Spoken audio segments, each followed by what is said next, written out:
محاكمة 5 مسؤولين أمنيين ورجل أعمال بسبب صفقات مشبوهة.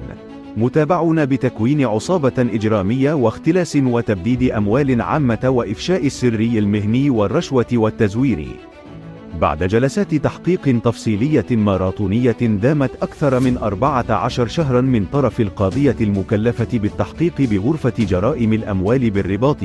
وكشفت عن معطيات صادمة حسب مقربين من القضية،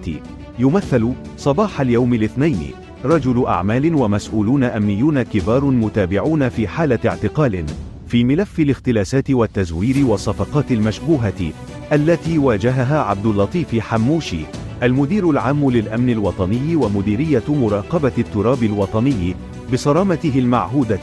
من خلال عرض المشتبه فيهم على القضاء مباشرة بعد اكتشاف فضائحهم من خلال لجان التقصي الداخلية بالمديرية العامة.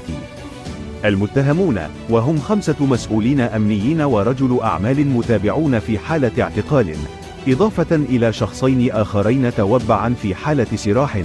بينهم تاجر ذهب وزوجة مسؤول أمني يعتبر المتهم الرئيسي في الملف،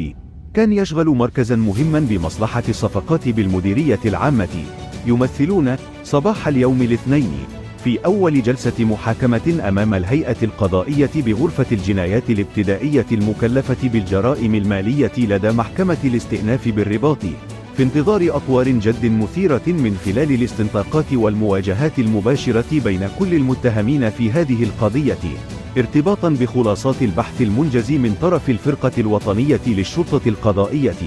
وكذا التحقيقات التفصيلية التي أنجزتها القاضية المحنكة بغرفة التحقيق المتخصصة في الجرائم المالية.